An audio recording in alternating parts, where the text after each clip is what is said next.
दोस्तों, क्या आप जानते हैं कि कीड़ों से रेशम कैसे बनता है?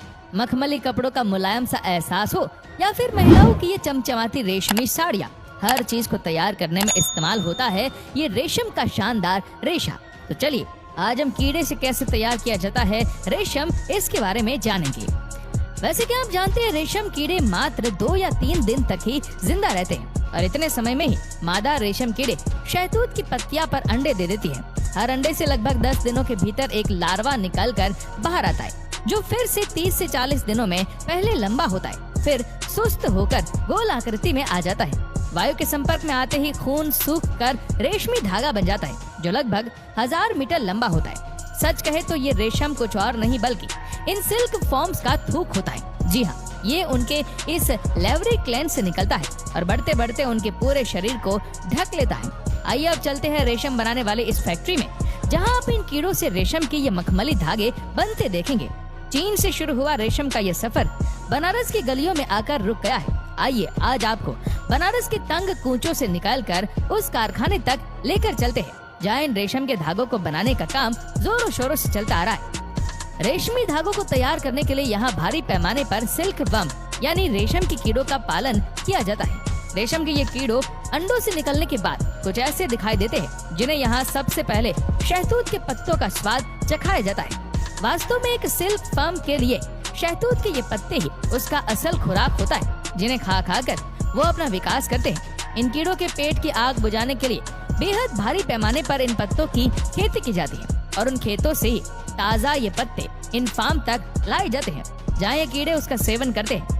कुछ इस ढंग से 4 हफ्तों तक डट कर खाने के बाद ये जीव कई गुना तक लंबे और बड़े हो जाते हैं। इससे पहले कि ये अपनी अगली अवस्था यानी कुकून का रूप ले, ये अपनी इस कलाकारी की शुरुआत कर देते हैं। शायद ही दुनिया में कोई ऐसा कारीगर होगा जिसके हाथ में इतनी बरकत होगी। और यहाँ मजे की बात तो ये है कि ये इतनी मेहनत के बावजूद भी अपनी आर्ट को नहीं देख पाते हैं, जो कि ये अंधे होते हैं।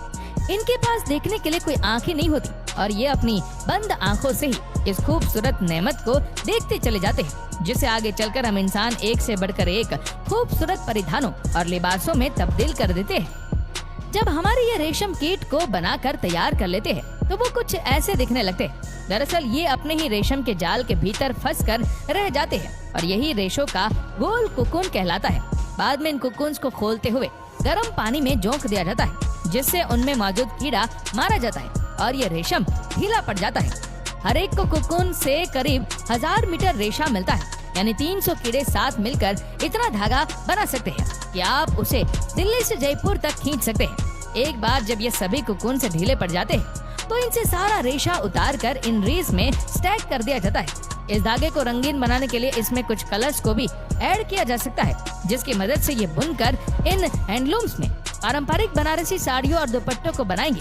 सिल्क के महंगा होने का एक अहम कारण यही है। इसे हासिल करना काफी कठिन और टाइम टेकिंग होता है। एक कीड़े से रेशम का रेशा मिलने तक ढेरों चुनौतियां दरपेश होती है, जिन सब से गुजरते हुए ये कारीगर इस रेशे को तैयार करते हैं, जिसकी बदौलत हमें ये रेशमी कपड़े जैसे साड़ियाँ, पगड़ियाँ, कमीजें और धोतियाँ हासिल होती हैं। तो दोस्तों, इन सिल्क मेकिंग प्रोसेस के बारे में आपका क्या कहना है? कमेंट करके जरूर बताइए।